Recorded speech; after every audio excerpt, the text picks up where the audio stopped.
Hello everyone, आप सभी लोगों को आनंद सर का नमस्कार। आई होप कि आप सभी लोग अच्छे होंगे, स्वस्थ होंगे और जी जान से अपने एग्ज़ाम की तैयारी कर रहे होंगे। बच्चों, ये अभ्यास डीपीक्यू जनरल अवेयरनेस का सेट नंबर 2 है। आई होप कि आपने सेट नंबर 1 अच्छे से देखा होगा और आपने उसमें जो इम्पोर्टेंट पॉइंट मैंने आपको शेयर किए हैं वो भी उनको नोट डाउन किया होगा। बच्चों, जब कभी भी आप अभ्यास डीपीक्यू सीरीज़ को देख रहे हो तो अपने साथ कॉपी पेन ज़रूर रखिए। उसमें जो इम्पोर्टेंट पॉइंट्स आपको बताए जा रहे हैं उसको आप नोट करते जाएं और हमेशा याद रखिए जो स्मॉल एफर्ट्स होते हैं वो स्मॉल स्मॉल एफर्ट कंसिस्टेंटली जब आप करते हैं तो आप एक बड़ा गोल अचीव करते हैं। ठीक है बच्चों, चलो हाँ, माई सेल्फ आनंद सर और मैं जीएस और जीके की एक्सपर्ट फैकल्टी हूँ और मैंने अपनी इंजीनियरिंग एचबीटीआई कानपुर से की हुई है। मैं वेरियस सिविल सर्विस एग्ज़ाम में अपीयर्ड हुआ हूँ। मैंने यूपीएससी प्रीलिम्स 6 टाइम क्वालिफाइड किया हुआ है। मैं Uttar Pradesh public service commission, Rajasthan public service commission इनके इंटरव्यू में अपीयर्ड हुआ हूँ और मैं पिछले कई सालों से टीचिंग एंड मेंटरिंग रोल में अपनी सेवाएं दे रहा हूँ। मैं चलिए हम सेट नंबर 2 अपना डिस्कस करते हैं। बच्चों, ये जो अभ्यास डीपीक्यू सीरीज़ है ये स्ट्रिक्टली आपकी एसएससी के पैटर्न पे बनी हुई और जो 25 क्वेश्चंस हम डिस्कस करेंगे वो उसमें हर तरह के सेगमेंट के क्वेश्चंस मैंने कवर किए हैं। चलो हम पहला क्वेश्चन कवर करते हैं कि consider the following statement regarding the evolution of planning in India. Bharat में नियोजन के विकास के संबंध में निम्नलिखित कथनों पर विचार करें। ओके, तो पहला स्टेटमेंट क्या है? भारत में नियोजन आयोग की स्थापना 15 मार्च 1950 को एक कार्यकारी प्रस्ताव द्वारा की गई थी। ठीक है, ये क्या कह रहा है कि जो प्लानिंग कमीशन ऑफ इंडिया है इसकी स्थापना 15 मार्च 1950 को एग्जीक्यूटिव रिजोल्यूशन के माध्यम से की गई थी। तो ये स्टेटमेंट आपका सही है क्योंकि जो प्लानिंग कमीशन था आपका, प्लानिंग कमीशन जो आपका था ये आपकी नाइदर किस कैटेगरी, इसको कैसे इस्टेब्लिश किया गया था? इसको इस्टेब्लिश किया गया था एग्जीक्यूटिव ऑर्डर के माध्यम से इसको इस्टेब्लिश किया गया था। ठीक है, ऑफ गवर्नमेंट ऑफ इंडिया। और एक किस तरह की बॉडी थी? ये आपकी एडवाइजरी बॉडी थी। देखो, जब भी हम संस्थाओं के विषय में पढ़ते हैं, जो भी बॉडीज़ के विषय में पढ़ते हैं तो हम 3 कैटेगरीज की बॉडीज़ देखते हैं। एक जो कॉन्स्टिट्यूशनल है, कॉन्स्टिट्यूशनल बॉडीज़ जैसे कि आपका इलेक्शन कमीशन ऑफ इंडिया, ये डायरेक्टली संविधान के किसी अनुच्छेद के माध्यम से बनाई गई है। इलेक्शन कमीशन किस अनुच्छेद के माध्यम से बनाई गई है? आपका आर्टिकल 334। दूसरी क्या होती है? स्टैट्यूटरी बॉडी, जो किसी कानून के माध्यम से बनाई गई होती है, चाहे वो आपकी संसद के किसी कानून के माध्यम से बनाई गई हो या आपकी राज्य विधानसभाओं के किसी कानून के माध्यम से बनाई गई हो। जैसे आपकी सीबीसी है, सेंट्रल विजिलेंस कमीशन, ये आपकी स्टैट्यूटरी बॉडी है। जैसे नेशनल ह्यूमन राइट कमीशन, ये आपकी स्टैट्यूटरी बॉडी है। और तीसरी कैटेगरी कौन सी है? जो इन दोनों कैटेगरीज में नहीं आती, नाइदर कॉन्स्टिट्यूशनल नॉर स्टैट्यूटरी। तो प्लानिंग कमीशन आपकी उस कैटेगरी में थी। ठीक है, अच्छा, प्लानिंग कमीशन के बाद क्या आता है? प्लानिंग कमीशन के बाद आता है नीति आयोग। ठीक है, अच्छा, तो नीति आयोग किसकी जगह पे आया है? प्लानिंग कमीशन की जगह पे। अब देखो स्टेटमेंट नंबर 2 पढ़ते हैं हम। NITI Aayog was formed on January 1, 2015 and the prime minister of India serves as its ex officio chairperson. ठीक है, तो ये स्टेटमेंट भी आपका सही है क्योंकि प्लानिंग कमीशन की जगह पे अब क्या आ गया है? प्लानिंग कमीशन पहले हुआ करता था, अब नीति आयोग है। नीति आयोग भी आपका किस तरीके से बनाया गया है? एग्जीक्यूटिव ऑर्डर के माध्यम से, एग्जीक्यूटिव ऑर्डर के माध्यम से। ठीक है, अब ये देखिए, जो प्राइम मिनिस्टर है, जो प्लानिंग कमीशन में जो चेयरपर्सन हुआ करता था वो भी प्राइम मिनिस्टर हुआ करता था और नीति आयोग का जो एक्स ऑफिशियो चेयरपर्सन होता है वो भी आपका प्राइम मिनिस्टर ही होता है। तो ये स्टेटमेंट भी आपका सही है। अब इसमें से हम आइडेंटिफाइड करेंगे। देखो दोनों स्टेटमेंट आपके सही हो गए। अब ऑप्शंस देखते हैं। ऑप्शन ए में क्या है, only one is correct. Option B में क्या है, only statement second is correct. और जो सी वाला ऑप्शन है, both statement 1 and 2 are correct. और डी क्या है, नाइदर 1 और 2 इज करेक्ट। तो हमारा सही जवाब क्या रहेगा, हमारा सही जवाब रहेगा कथन 1 और 2 दोनों सही हैं। ठीक है। और अभी चलिए अगला प्रश्न देखते हैं हम। अगला प्रश्न किससे संबंधित है, ये आपका मेक इन इंडिया इनिशिएटिव से संबंधित है। मेक इन इंडिया कैसी इनिशिएटिव है आपकी, मेक इन इंडिया एक फ्लैगशिप गवर्नमेंट स्कीम है। मेक इन इंडिया, बहुत बार ये नाम सुनते होंगे, मेक इन इंडिया। ठीक है, तो ये फ्लैगशिप स्कीम है। फ्लैगशिप स्कीम जो बहुत महत्वपूर्ण स्कीम्स होती हैं उन्हें हम फ्लैगशिप स्कीम्स बोलते हैं। और इसको कब स्टार्ट किया गया था, इसको स्टार्ट किया गया था 2014 में। ठीक है, अब इसके विषय में स्टेटमेंट हम पढ़ते हैं। ठीक है, स्टेटमेंट नंबर 1 क्या है, make in India initiative is build on 4 pillars. ठीक है, new processes, new infrastructure, new sector and new mindset. बिल्कुल सही स्टेटमेंट है ये आपका, कि जो मेक इन इंडिया इनिशिएटिव है 4 स्तंभों पे आधारित है। पहला स्तंभ क्या है, नई प्रक्रियाएं। दूसरा स्तंभ क्या है, नया इंफ्रास्ट्रक्चर। तीसरा क्षेत्र नए क्षेत्र। और चौथा है नई मानसिकता। ठीक है, तो ये स्टेटमेंट आपका सही है। ठीक है, स्टेटमेंट नंबर 2 पढ़ते हैं हम। स्टेटमेंट नंबर 2 क्या कह रहा है, यह कार्यक्रम वर्तमान में जो मेक इन इंडिया चरण 2 चल रहा है के तहत विनिर्माण और सेवाओं में 27 क्षेत्रों पर केंद्रित है। बिल्कुल सही है ये। अभी जो अभी करंटली वर्तमान में मेक इन इंडिया फेज़ 2 जो है, जो मेक इन इंडिया 2 जो है वो 27 सेक्टर्स को फोकस कर रहा है, 27 सेक्टर्स को। और इन 27 सेक्टर्स में 15 जो सेक्टर्स हैं वो मैन्युफैक्चरिंग से संबंधित हैं आपके, और 12 जो सेक्टर हैं आपके सर्विस सेक्टर से संबंधित है। ठीक है, तो ये स्टेटमेंट भी आपका सही है। ठीक है, ठीक है। और तीसरा स्टेटमेंट पढ़ते हैं। The primary objective is to increase the manufacturing sector contribution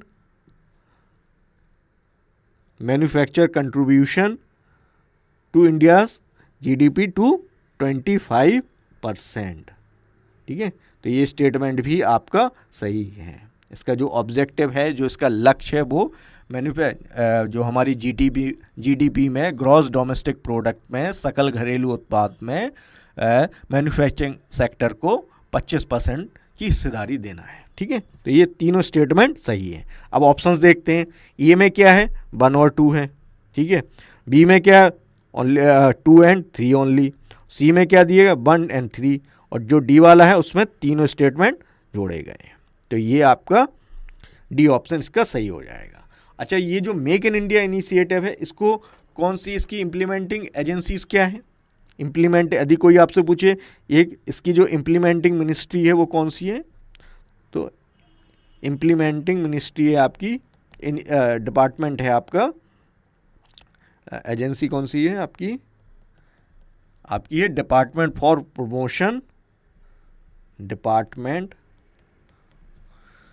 for promotion of industry and internal trade. इसको क्या बोलते हैं, DPIIT। और किस मिनिस्ट्री के अंडर में आता है ये डिपार्टमेंट, ये मिनिस्ट्री ऑफ कॉमर्स के अंडर में आता है, मिनिस्ट्री ऑफ कॉमर्स में। ठीक है, और ऑप्शन इसका डी है। ओके, अगला प्रश्न देखते हैं हम। क्वेश्चन नंबर 3 देखते हैं। ठीक है, ये किससे संबंधित है, ये आपका स्टेटमेंट बेस्ड क्वेश्चन है।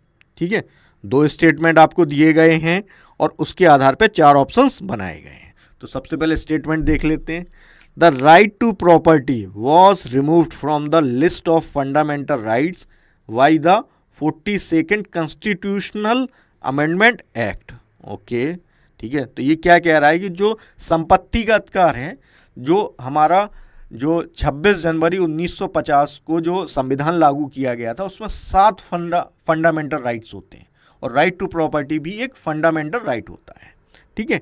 लेकिन राइट टू प्रॉपर्टी को आपको किस संविधान संशोधन के माध्यम से इसको फंडामेंटल राइट्स की कैटेगरी से हटाया गया? इसको 42वें संविधान संशोधन के माध्यम से नहीं, इसको 44वें संविधान संशोधन के माध्यम से हटाया गया था। तो 44th कॉन्स्टिट्यूशनल अमेंडमेंट एक्ट के माध्यम से, ठीक है। तो ये स्टेटमेंट कैसा हो जाएगा? ये गलत हो जाएगा, क्योंकि ये क्या कह रहा है कि 42वें संविधान संशोधन के माध्यम से हटाया गया। तो ये स्टेटमेंट गलत है आपका। वर्तमान में जो प्रेजेंटली जो राइट टू प्रॉपर्टी वो कहाँ पे है? राइट टू प्रॉपर्टी आपका आर्टिकल 300 ए, ठीक है। ओके, अगला प्रश्न, अगला स्टेटमेंट क्या कह रहा है? The right to education was made a fundamental right for children aged 6 to 14 years under article 21A by 46 constitutional amendment act. देखो जहाँ कभी भी ये नंबर्स दिए जाए ना, जैसे इसमें 6 to 18 years दिया हुआ है और आर्टिकल 21A और 86 कॉन्स्टिट्यूशनल अमेंडमेंट एक्ट, तो देखो अब जो राइट टू एजुकेशन है वो एक फंडामेंटल राइट है अंडर आर्टिकल 21A, ये तो क्लियर है, और इसको 86 कॉन्स्टिट्यूशनल अमेंडमेंट के माध्यम से ऐड किया गया था। लेकिन जो एज है चिल्ड्रंस, कितनी एज ग्रुप के चिल्ड्रंस के लिए ये फंडामेंटल राइट्स है? 6 to 14 years।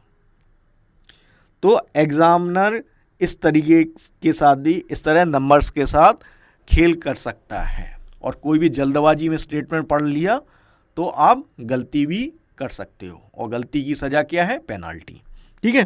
तो ये स्टेटमेंट गलत है, क्योंकि इसमें 6 से 18 ईयर्स के बारे में बोला गया है, ना कि 6 से 14 वर्ष के लिए, ठीक है।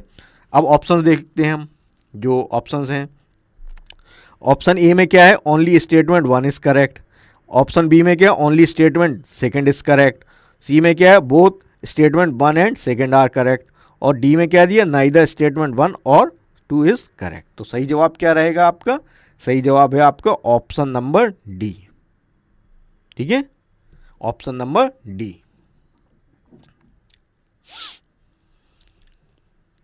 ओके, क्वेश्चन नंबर 4 हम डिस्कस करते हैं, ठीक है।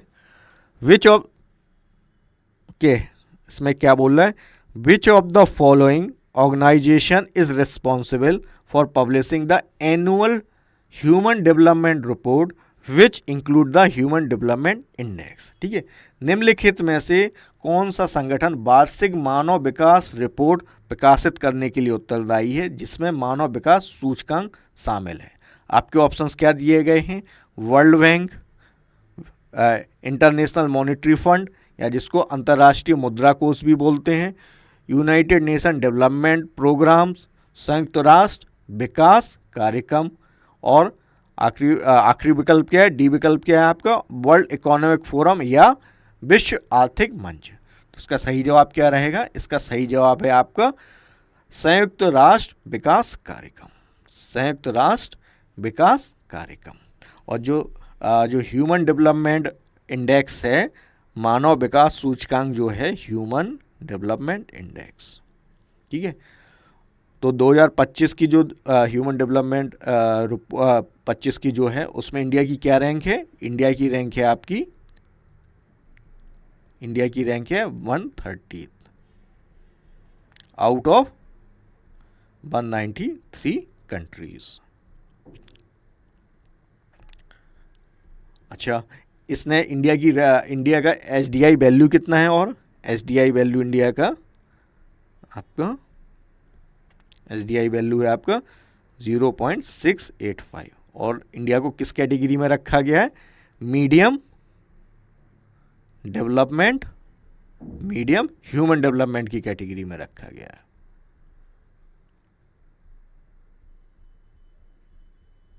इसमें कौन कौन से तीन इंडिकेटर्स जो हैं वो कौन कौन से? एक तो आपका एजुकेशन है, ठीक है, एक दूसरा क्या है आपका, एक है आपका लाइफ एक्सपेक्टेंसी है, लाइफ एक्सपेक्टेंसी या हेल्थ समझ लीजिए आप, क्योंकि जो हेल्थ को है वो आप लाइफ एक्सपेक्टेंसी के माध्यम से मेज़र करेंगे।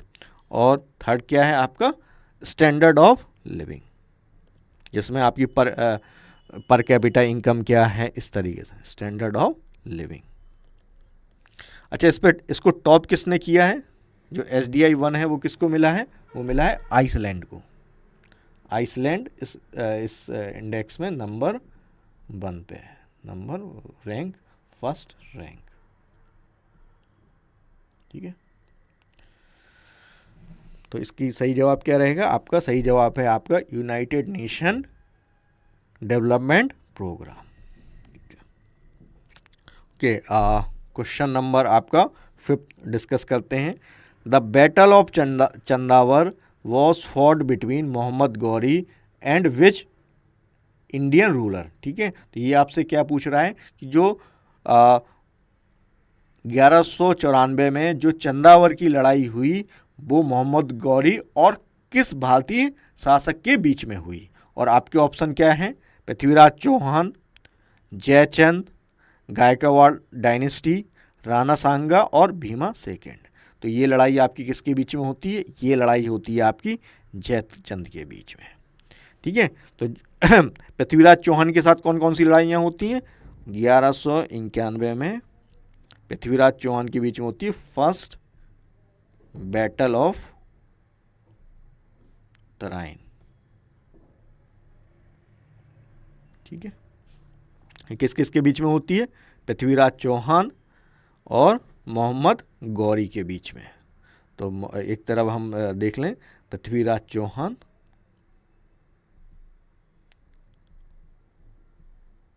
प्लस मोहम्मद गौरी के बीच में ये लड़ाई होती है, ठीक है। और फिर दूसरी लड़ाई होती है 1192 में। अच्छा, इस लड़ाई में कौन जीतता है? पृथ्वीराज विनर होते हैं, विनर पृथ्वीराज होते हैं, ठीक है।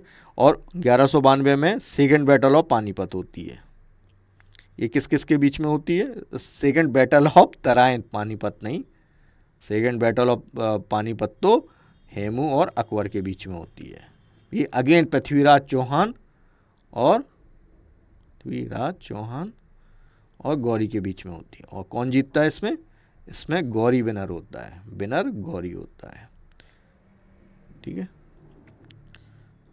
गौरी विनर होता है, ठीक है। उसके बाद फिर ये बैटल ऑफ चंदावर होती है, ये जयचंद के बीच में होती है। और ये आपके किस डायनेस्टी से संबंध रखते थे? गहड़वाल वंश से संबंध रखते थे, ठीक है। हाँ, चलिए क्वेश्चन नंबर 6 डिस्कस करते हैं हम, ठीक है। Under which article of Indian constitution governor is appointed, ठीक है। भारतीय संविधान के किस अनुच्छेद के तहत राज्यपाल की नियुक्ति की जाती है? अब यहाँ समझने की ज़रूरत है, ठीक है। देखिए, और आपके विकल्प क्या दिए गए?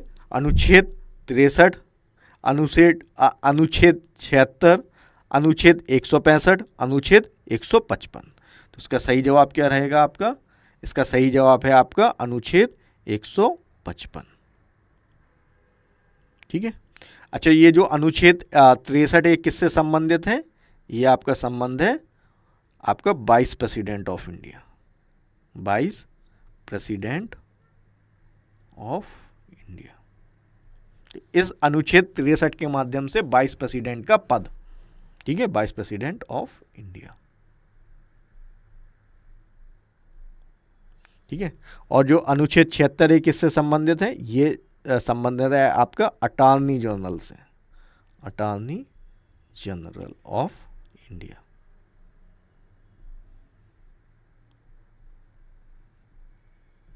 ठीक है। और अनुच्छेद 165 किससे संबंधित है?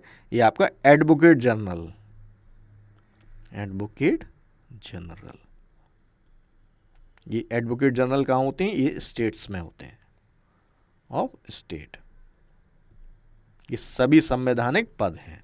और गवर्नर को आप गवर्नर को अपॉइंट कौन करता है? गवर्नर को अपॉइंट करते हैं प्रेसिडेंट, ठीक है। और गवर्नर का जो गवर्नर को अपॉइंट कौन करता है? आपका प्रेसिडेंट, ठीक है। ये गवर्नर से संबंधित है।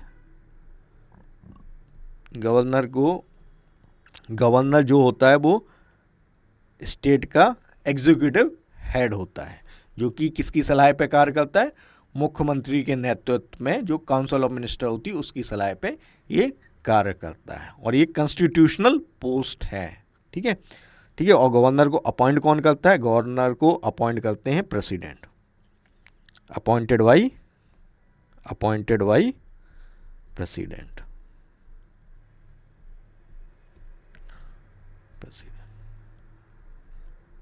इनका नॉर्मल टेन्योर कितना होता है गवर्नर का? 5 ईयर। 5 ईयर इनका नॉर्मल टेन्योर होता है, लेकिन राष्ट्रपति कभी भी इनको हटा सकता है, ठीक है।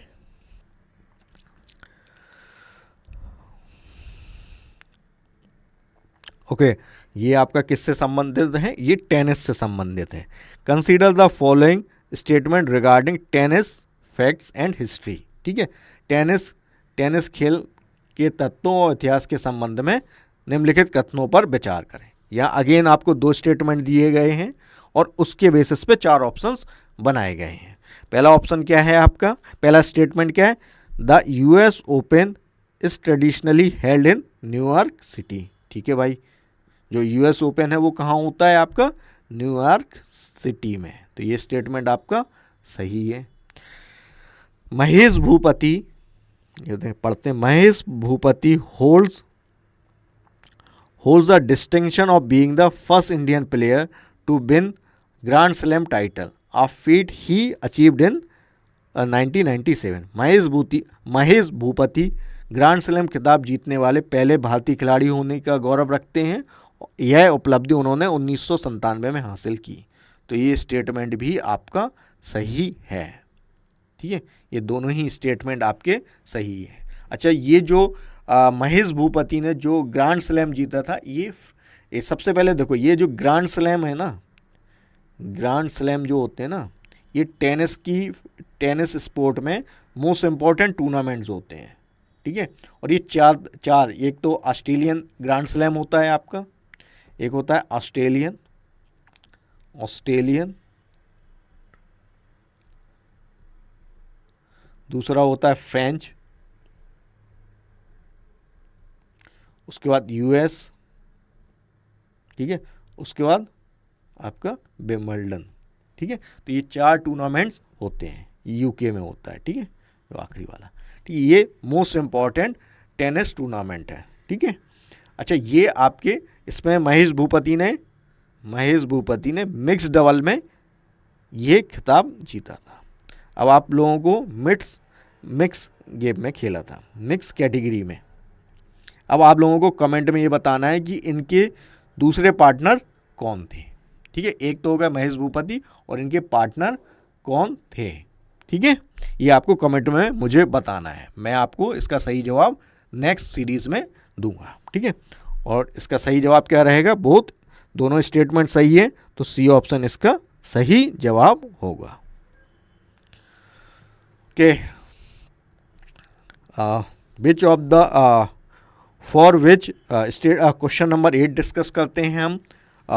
For which specific reason is the reference date for population enumeration set as October 1, 2006 due to weather condition.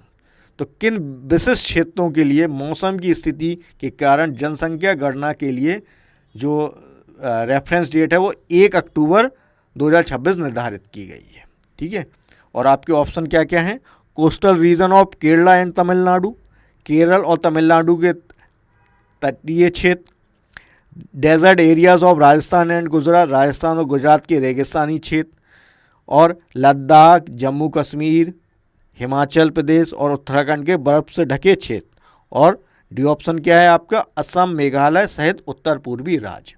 तो आपको मालूम है कि जो आपकी जो 16th सेंसस है, ये आपकी सेंसस जो सेंसस 2027 है ये आपकी 16 सेंसस है। और ये आपकी कितने फेज में हो रही है? ये 2 फेज में हो रही है। अच्छा, इस सेंसस में एक रेफरेंस डेट होती है, तो ये रेफरेंस डेट जो स्नो बाउंड रीजन है, रेफरेंस डेट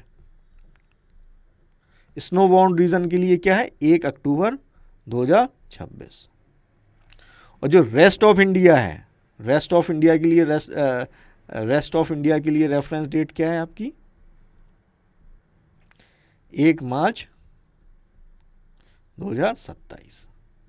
तो ये पूछा रहा है कि जो रेफरेंस डेट है 1 अक्टूबर 2026 ये किन स्टेट्स के लिए? तो ये है आपकी स्नो बाउंड एरियाज के लिए। ठीक है, तो सही जवाब क्या रहेगा? C option. अच्छा, ये जो 16 सेंसस है ये 2 फेज में होने वाली है, 2 फेज में। ठीक है, और ये आपकी 2 फेज में होगी। ये फर्स्ट डिजिटल सेंसस भी रहेगी आपकी। ये क्या है? First digital sensor. और इसमें कास्ट बेस्ड आंकड़े भी इकट्ठे किए जा रहे हैं। कास्ट बेस्ड,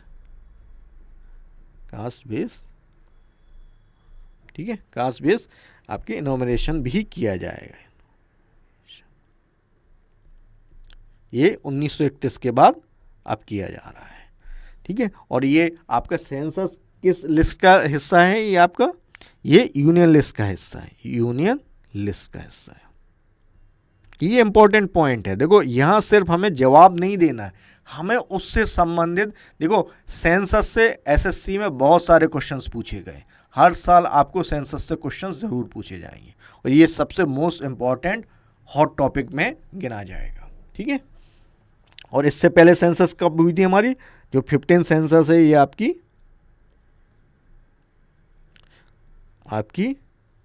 ये 2011 में होती है। ठीक है, और एग्जाम में ये 2011 से संबंधित कितनी बार क्वेश्चंस पूछे गए हैं। ठीक है, ओके, ये अगला प्रश्न करते हैं। What is the name of Gandhi ji autobiography originally written in Gujarati?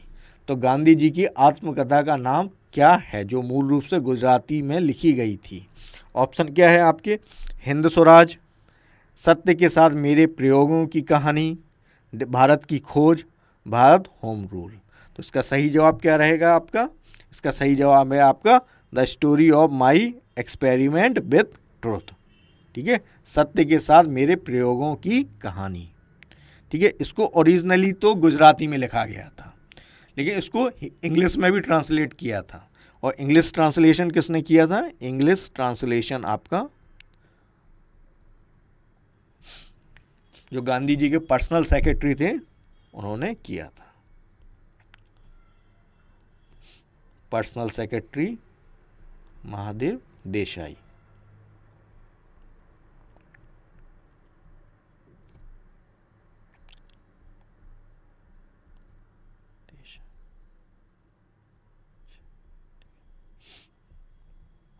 तो इन्होंने इसका इंग्लिश ट्रांसलेशन किया था। अच्छा, हिंद स्वराज भी गांधी जी ने लिखी थी, लेकिन ये गांधी जी की ऑटोबायोग्राफी नहीं है। और ये कब लिखी थी? 1909 के करीब। ठीक है, ये भी गांधी जी के द्वारा ही लिखी गई, रिटन बाय गांधी जी। ठीक है, गांधी जी से ही संबंधित है और गांधी जी ने ही इसको लिखा था। ठीक है, डिस्कवरी ऑफ इंडिया किसने लिखी है? Discovery of India Jawaharlal Nehru ने लिखी है। जवाहरलाल नेहरू जी ने लिखी है। नेहरू जी ने एक और बुक लिखी है, ग्लिम्स ऑफ वर्ल्ड हिस्ट्री,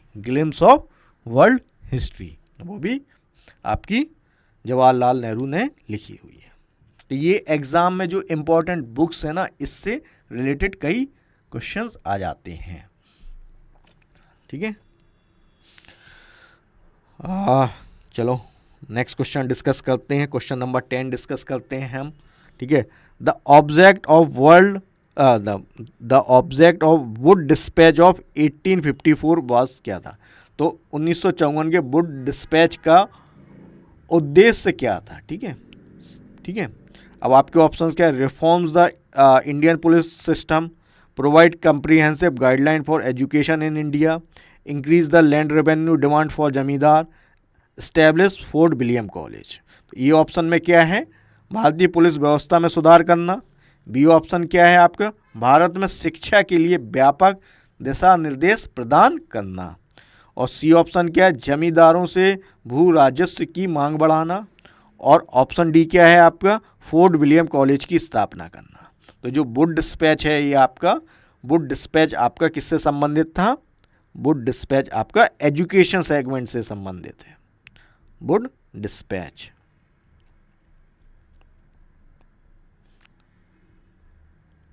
ये आपका एजुकेशन सेक्टर से संबंधित है। इसको आप Magna carta of Indian education भी बोलते हो। इसको क्या बोलते हैं? मैग्ना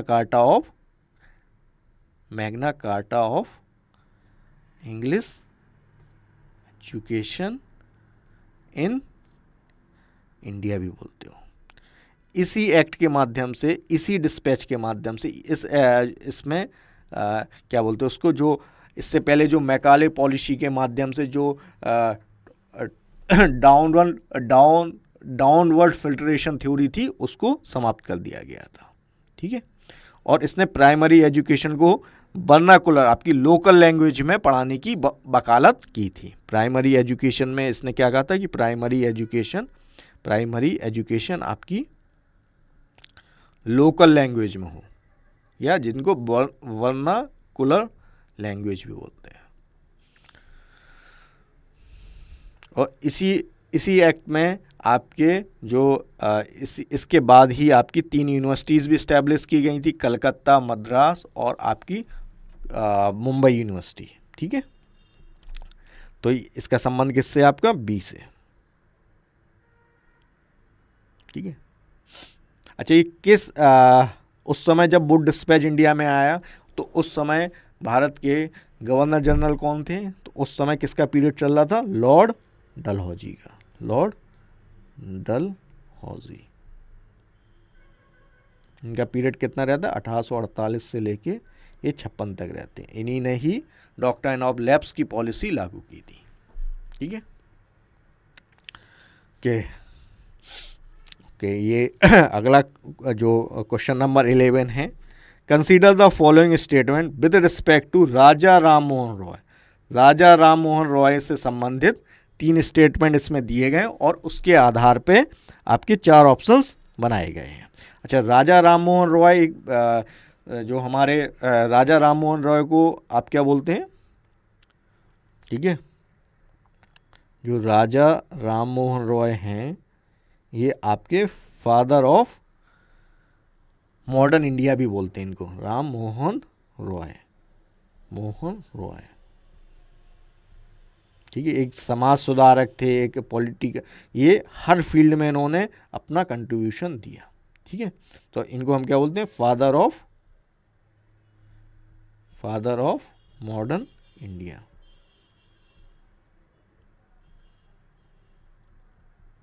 ठीक है। और इन्हीं को हम भारत के पुनर्जागरण का भी पिता बोलते हैं, father of Indian renaissance. Father of Indian renaissance.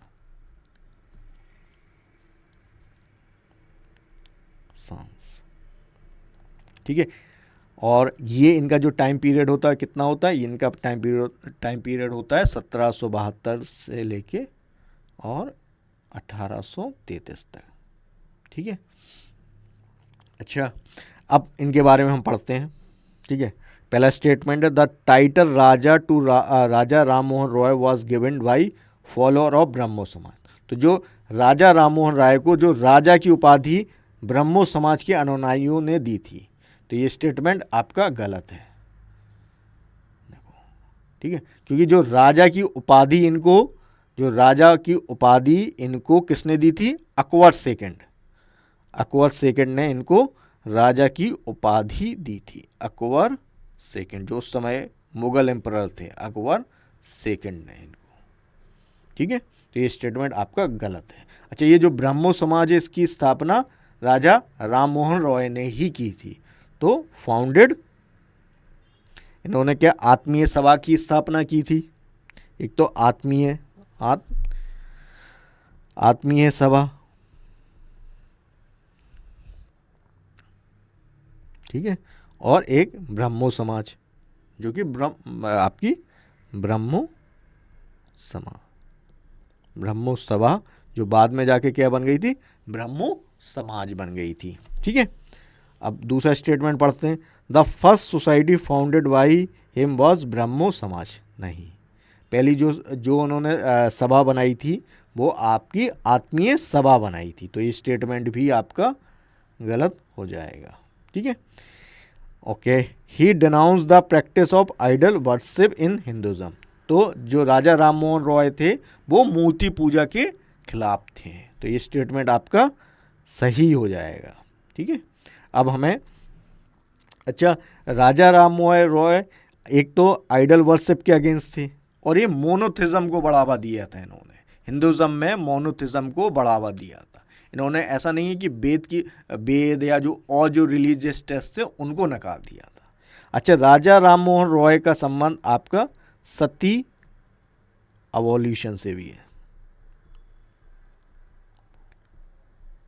ठीक है, आगे आप पढ़ोगे ईश्वर चंद्र विद्यासागर, उन्होंने विधवा विवाह के एक्ट के लिए महत्वपूर्ण भूमिका निभाई थी। और उसी तरीके से राजा राम मोहन रॉय का संबंध किससे, सती एवोल्यूशन से है।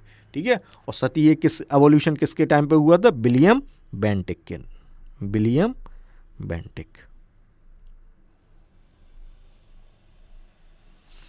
ठीक है, विलियम बेंटिक। तो इसका सही जवाब क्या रहेगा, दोनों स्टेटमेंट गलत हैं। अब देख लो थर्ड किस में, आप देखो ये 1 इसमें शामिल है, ये हटा दो, बी इसमें शामिल, इसको हटा दो, इसमें भी 1 शामिल, इसको भी हटा दो। तो ऑप्शन डी आपका सही होगा। Only 3 is correct. ठीक है,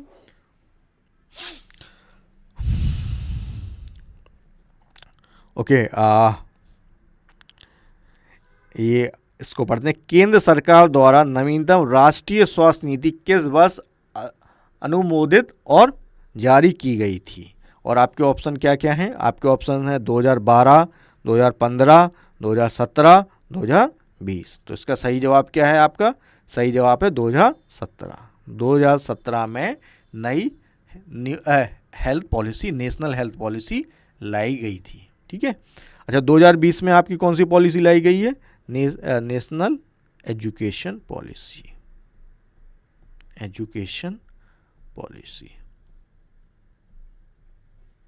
अच्छा, आपसे ये पूछा जाए कि जो हेल्थ सब्जेक्ट है ये किस लिस्ट का हिस्सा है। हेल्थ आपका किस लिस्ट का हिस्सा है।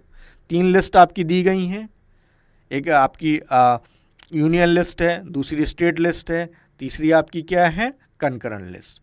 तो एजुकेशन तो आपका कंकरेंट लिस्ट का हिस्सा है।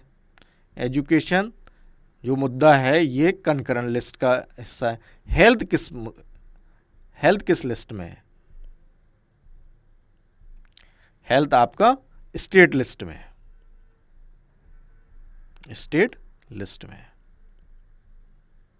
ठीक है,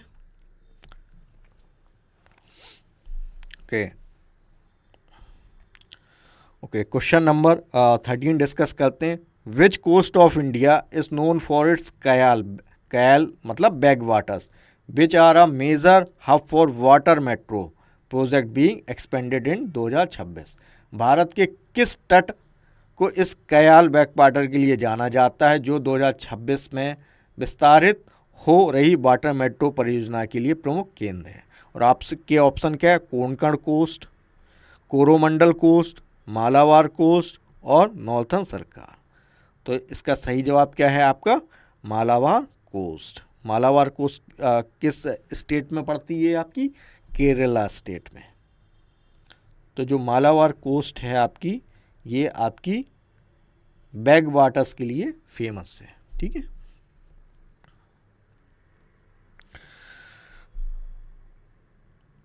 ओके, क्वेश्चन नंबर 14 डिस्कस करते हैं। ठीक है, which Indian state has the maximum length of the tropic of cancer passing through it? किस भारतीय राज्य से कर्क रेखा की सबसे लंबी रेखा गुजरती है? ऑप्शन क्या है? राजस्थान है, गुजरात है, मध्य प्रदेश है और वेस्ट बंगाल है। अच्छा, तो इन 4 राज्यों में से किस राज्य में सबसे लंबी लेंथ है ट्रॉपिक ऑफ कैंसर, जिसको आप कर्क रेखा भी बोलते हो? कर्क रेखा मतलब 23 डिग्री एंड हाफ मिनट, ठीक है, नॉर्थ लैटिट्यूड, ठीक है। जैसे एक इसको क्या बोलते हैं? Tropic of cancer. और उसी तरीके से एक मकर रेखा है। मकर रेखा क्या है? बस जो ट्रॉपिक ऑफ कैप्रिकॉर्न है, ट्रॉपिक ऑफ कैप्रिकॉर्न और मकर रेखा, ये 2 पोजीशन हैं जहां सूर्य की सीधी किरणें पड़ती हैं। ये सदर्न हेमिस्फीयर में है, ये आपकी ये उत्तरी गोलार्ध में है, ये आपकी दक्षिणी गोलार्ध में। अच्छा, इंडिया से आपकी कर्क रेखा पास होती है, ये चीज़ तो सबको पता है। अच्छा, कितने स्टेट से पास होती है? नंबर ऑफ स्टेट कितने हैं? 8।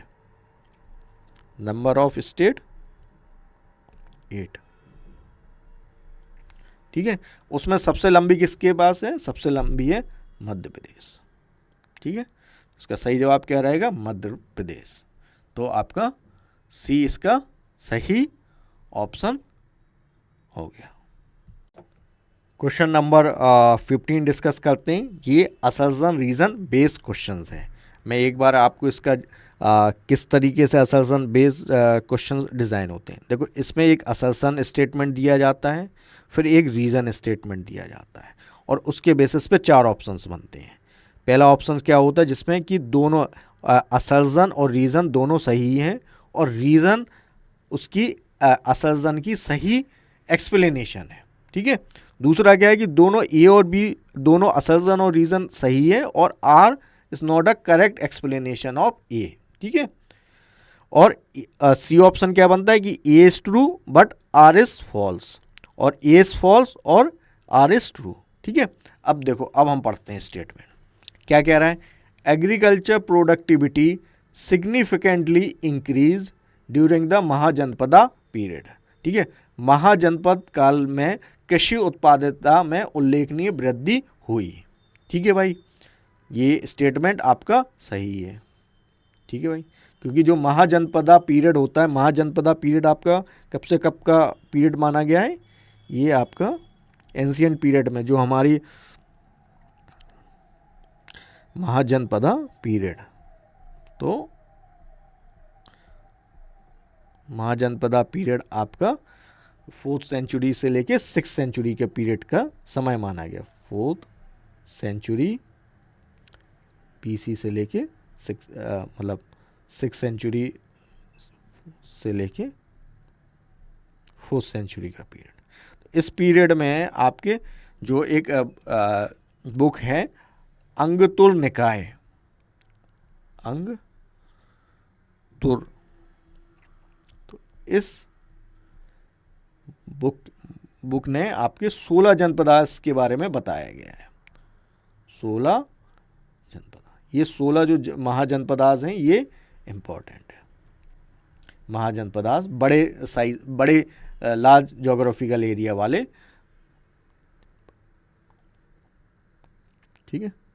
अच्छा, इसमें जो महाजनपदास थी, ये जो महाजनपदा पीरियड है, इसको आप सेकेंड अर्बनाइजेशन फेज भी बोलते हैं, क्योंकि जो इंडस वैली जो आपकी सिंधु घाटी सभ्यता थी, ये आपकी प्रथम अर्बन सिविलाइजेशन थी। इसको सेकेंड अर्बनाइजेशन पीरियड भी बोलते हैं, ठीक है। अच्छा, इसमें इस पीरियड में लोहे का बहुत अच्छे से इस्तेमाल किया गया था। अब वही देखेंगे। रीज़न क्या है? This era saw the introduction of iron tipped ploughshare and transplanting paddy, ठीक है। इस युग में लोहे की नोक वाले हल के फॉल और धान की रुपाई का प्रचलन देखा गया। तो ये स्टेटमेंट भी सही है। अच्छा, एग्रीकल्चर प्रोडक्टिविटी का बढ़ने का कारण भी यही था, क्योंकि आयरन हल का इस्तेमाल किया जा रहा है, लोहे से बने जो हल थे उनका इस्तेमाल किया जा रहा था। तो उसकी वजह से जो मिट्टी है उस पर अच्छे से काम मिट्टी पे आसानी से काम किया जा सकता था, ठीक है ना। तो इस वजह से प्रोडक्टिविटी, एग्रीकल्चर प्रोडक्टिविटी बढ़ी, तो उसकी वजह से आपके सरप्लस बढ़ा। भाई एग्रीकल्चर प्रोडक्टिविटी बढ़ी तो जो हमारी ज़रूरत थी उससे ज़्यादा खाद्यान्न के उत्पादन होने लगा, तो सरप्लस हुआ। तो सरप्लस होने की वजह से ये आपका सिटीज़ में भी सप्लाई किया जा सकता था। तो इस पीरियड में आपके कई सारे अर्बन सेंटर्स देखने को मिलते हैं, ठीक है। तो ये दोनों स्टेटमेंट सही हैं। और इसका सही जवाब क्या रहेगा फिर? इसका असर्जन वाला कथन भी सही है आपका, और रीज़न भी सही है, और रीज़न असर्जन का सही जवाब भी है। तो इसका आंसर क्या रहेगा? ये। ओके। अगला प्रश्न देखते हैं। Which of the following are included in M1 definition of money for the Indian economy?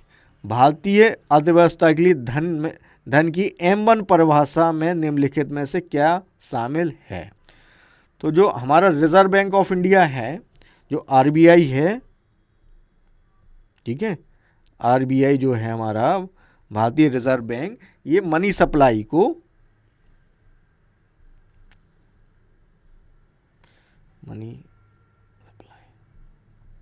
ठीक है, को आपका M1 की कौन सी M1, M2, M3, M4 इसमें वर्गीकरण करता है, ठीक है। अब ये क्या पूछ रहा है? ये आपसे पूछा कि M1 की परिभाषा में क्या क्या शामिल है। Saving deposit with post office, ठीक है। दूसरा ऑप्शन क्या है? करेंसी हो गया। तीसरा क्या है? टाइम डिपॉजिट हो गया। चौथा क्या है? डिमांड डिपॉजिट हो गया। तो देखो, जो M1 की परिभाषा में है, जो सबसे ज़्यादा M1 की डेफिनेशन में किसको, जो सबसे ज़्यादा तरल है M1 में, जो लिक्विड है, जो आपकी मोस्ट लिक्विड है, यदि हम इन चार में से कंपेयर करें तो मोस्ट लिक्विड क्या रहेगा आपका? M1 most liquid. या जिसको लिक्विडिटी शब्द का क्या मतलब होता है? जब भी हम, आपने देखा होगा लिक्विडिटी शब्द का हम बहुत इस्तेमाल करते हैं। तो लिक्विडिटी शब्द का मतलब ये होता है कि वो चीज़ बड़ी आसानी से, बड़ी सुलभता के साथ कन्वर्ट की जा सकती है। किसमें? कैश में। इजीली कन्वर्टेबल इनटू कैश, ठीक है। अब देखो, करेंसी क्या, आप आसान करेंसी आपके पास है तो आप बड़ी आसानी से उसको खर्च कर सकते हो, ठीक है। तो करेंसी M1 में शामिल होती है, ठीक है। अच्छा, जो saving deposit with post office है, ये आपकी M1 में शामिल नहीं होती है, तो ये कट कर दो इसको। अब इसके बेसिस पे ऑप्शंस चेक करो।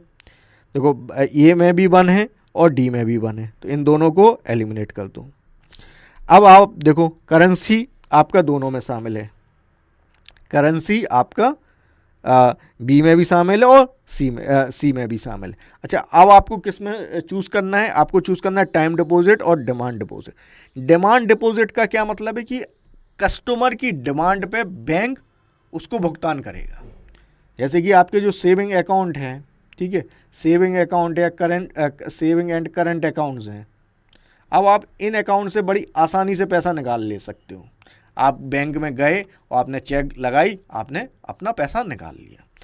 टाइम डिपॉजिट मतलब जैसे कि FD है तुम्हारी, फिक्स डिपॉजिट है, तो फिक्स डिपॉजिट को आप इतनी आसानी से नहीं निकाल सकते हो विदाउट पेनाल्टी। यदि आपकी FD का एक टाइम पीरियड है कि इतनी पीरियड में ये मैच्योर होगी, तो आपको पैसा तभी मिलेगा। लेकिन यदि आप पहले निकालना चाहते हो तो आपको पेनाल्टी भी लगेगी। तो ये उतना लिक्विड नहीं होता as compare to demand deposit.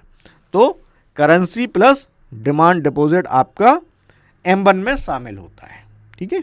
तो सही जवाब क्या रहेगा? C, ठीक है। M1 को आप क्या बोलते हो? नैरो मनी भी बोलते हो, नैरो मनी।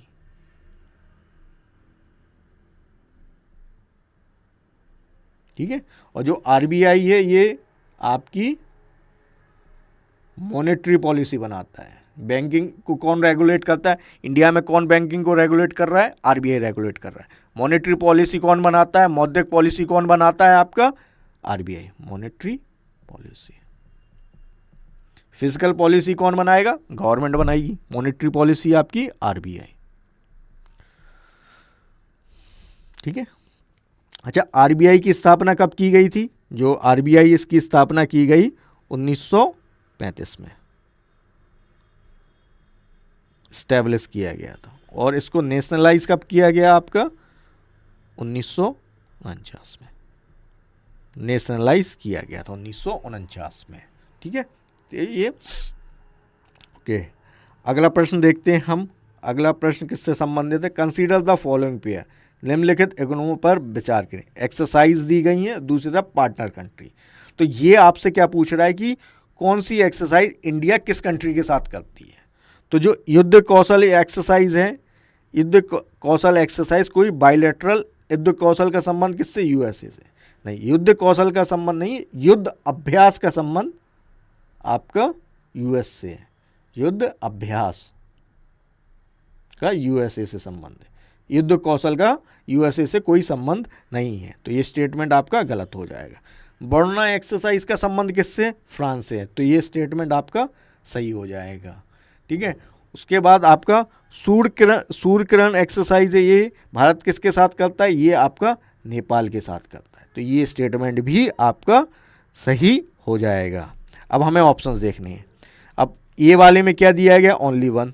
बी में क्या दिया? ओनली 2। सी में क्या दिया गया? 1 and 3। और डी में क्या दिया गया? 2 and 3। तो सही जवाब क्या रहेगा? डी। ये जो मिलिट्री एक्सरसाइजेज हैं ये इंपॉर्टेंट, ये बहुत एग्जाम पॉइंट ऑफ व्यू से बहुत इंपॉर्टेंट होती हैं। ठीक है, ठीक है। तो युद्ध अभ्यास यूएसए के साथ करती है इंडिया। ओके।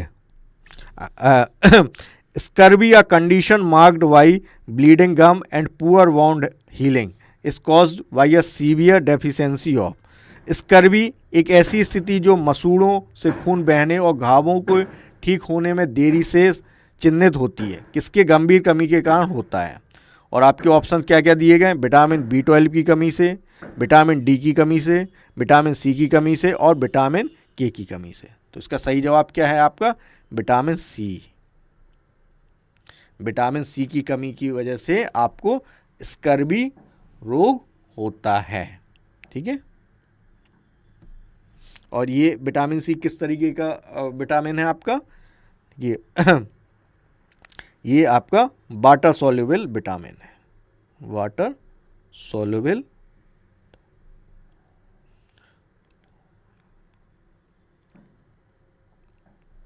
ठीक है, okay okay. The popular song खूब लड़ी मर्दानी वो तो झांसी वाली रानी थी, like a man she fought she was a Rani of झांसीबाज। तो किस लोकप्रिय कविता खूब लड़ी मर्दानी वह तो झांसी वाली रानी किसके द्वारा लिखी गई थी? भाई हम सभी को पता है कि 1897 में रानी लक्ष्मीबाई ने अंग्रेजों से लक्ष्मीबाई ने रिवोल्ट किया था अगेंस्ट ब्रिटिशर्स। और इनका संबंध किस स्टेट से था? झांसी। तो एक लोकगीत बनाया गया है, खूब लड़ी मर्दानी वो तो झांसी वाली रानी थी। ये उनकी वीरता को बयां कर रहा है। तो ये किस कवि ने इसको लिखा? आपके ऑप्शन क्या है? महादेवी वर्मा, सुभद्रा कुमारी चौहान, अमृता प्रीतम, बालामणि अम्मा। तो इसका सही जवाब है आपका सुभद्रा कुमारी चौहान। सुभद्रा कुमारी चौहान ने ये बात लिखी थी।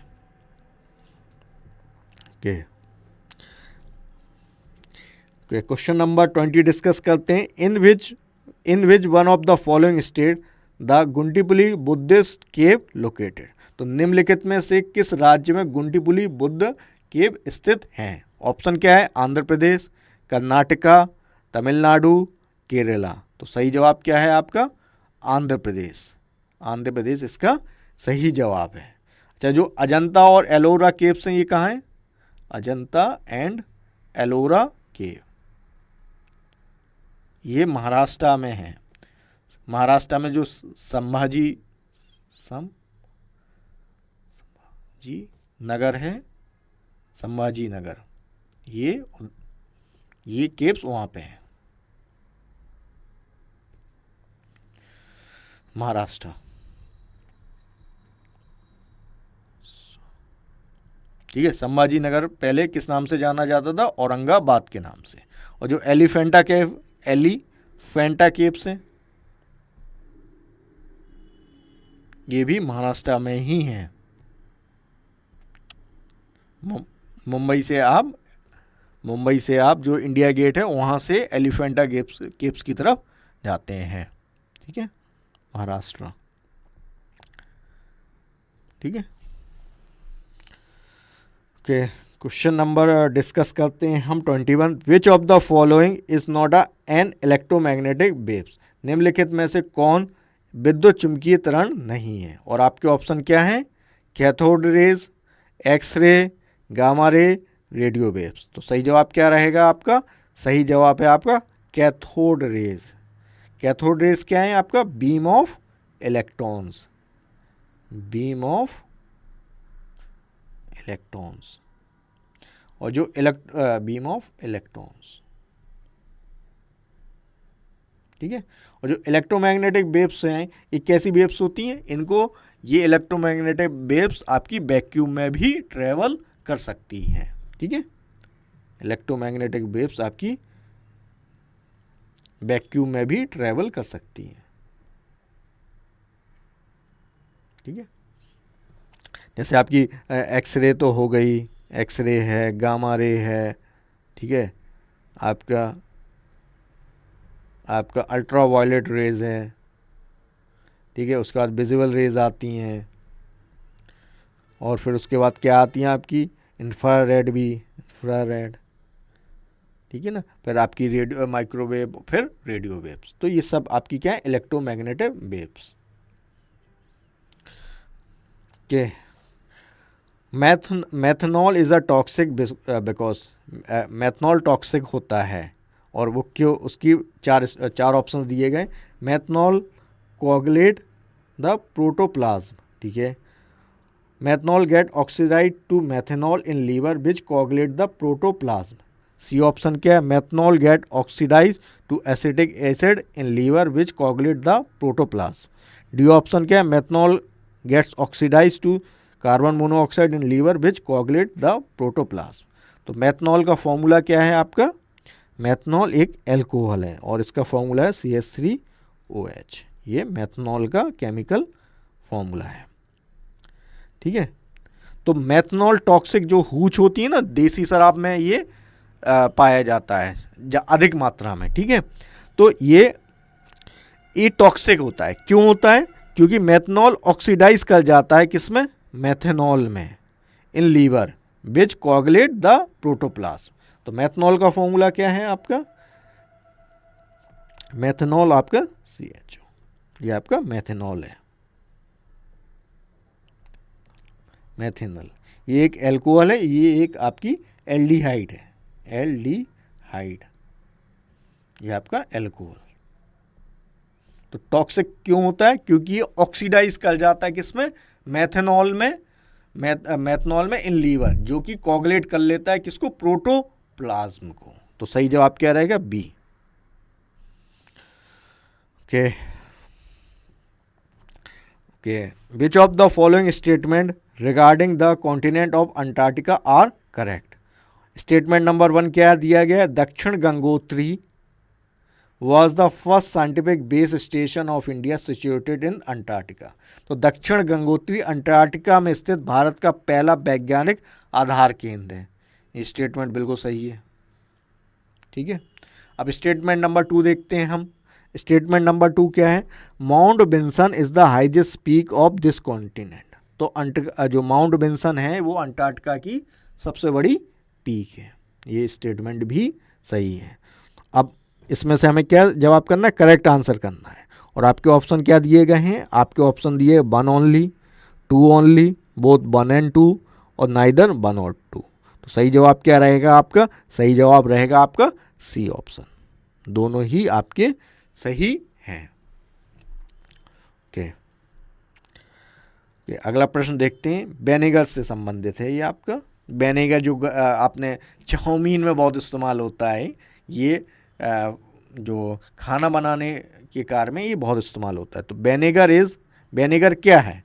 5 से 8% solution of acetic acid in water, 5 से 8% solution of carbonic acid in water, 5 से 8% solution of ethanol in water, 10 से 15% solution of ethanol in water.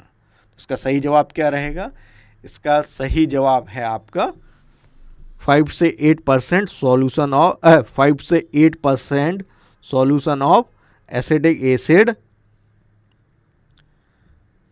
In water. ठीक है, और ये एसिटिक एसिड का फॉर्मूला क्या है? Acetic acid.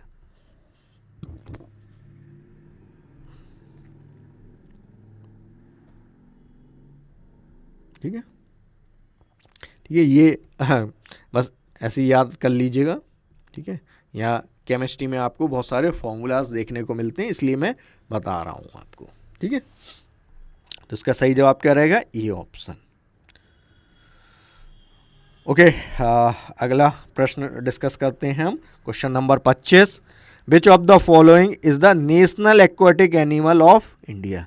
भारत का राष्ट्रीय जलीय जीव है। ऑप्शन क्या दिया गया है? समुद्रीय गाय, इरावदी डॉल्फिन, और गंगा नदी डॉल्फिन, और डी ऑप्शन क्या है? Whale shark. तो सही जवाब क्या रहेगा आपका? इसका सही जवाब है आपका गंगा रिवर डॉल्फिन। ठीक है, और इस गंगा रिवर डॉल्फिन ये भारत का क्या है? National aquatic animal of India. और इसका साइंटिफिक नाम क्या है? प्लेटेंसिटा गंगेटिका। ठीक है, ये भी याद रखिएगा, कई बार ये आपको मैच द फॉलोइंग में या आपको इस तरीके से वो दे सकता है। तो ये इसका सी सही जवाब रहेगा। बच्चों, अभी देखो हमने 25 क्वेश्चंस कवर किए हैं, और ये 25 क्वेश्चन हर सेगमेंट से मैंने इसमें लिए हैं। हिस्ट्री से भी लिया है मैंने पॉलिटी से भी लिया है, मैंने केमिस्ट्री से भी लिया है, मैंने बायोलॉजी से भी लिया है, मैंने करंट से भी लिया है, करंट अफेयर्स से भी लिया है, मैंने ज्योग्राफी से भी लिया है, और मैंने इकोनॉमिक्स से भी लिया है। मैंने यहाँ कोशिश की है कि जो बिल्कुल जो एग्ज़ाम में जो आपसे पूछे जा रहे हैं उसी लेवल के मैं क्वेश्चंस भी रखूँ, उसी लेवल के पैटर्न पे मैं कवर रखूँ, और आपका पूरा एक सीरीज़ में सारे जीएस के सिलेबस को मैं कंप्लीट कराने का प्रयास करूँ। ठीक है, इसमें मैं डिफरेंट जो आर्टिकल्स हैं, आप बस इसको पेशेंसली इस सीरीज़ को फॉलो करते जाइए, छोटा छोटा बोते जाइए। इस सीरीज़ में जो हम 25 क्वेश्चन डिस्कस करेंगे वो आपका एक कंसेप्ट भी बिल्ड करेगा, आपका रिवीजन भी अच्छे से कराएगा, और आपको ऑब्जेक्टिव क्वेश्चंस कैसे अप्रोच करना है वो भी अच्छे से सिखाएगा। अच्छा, एक और मेरी आप सभी लोगों से रिक्वेस्ट रहेगी कि आप सभी लोगों की जो भी फीडबैक हो कृपया आप ज़रूर शेयर करें, जिससे कि मुझे ये सीरीज़ को इम्प्रूव करने में, इसको आपके पर्सपेक्टिव से और बेहतर बनाने में मदद मिलेगी। और इसमें आप पार्टिसिपेट करेंगे, जब आप इसमें एक्टिवली पार्टिसिपेट करेंगे तो इससे आउटपुट भी आपको बहुत अच्छा मिलेगा। तो बस पेशेंस रखिए, कंसिस्टेंट रहिए, डिसिप्लिन्ड रहिए।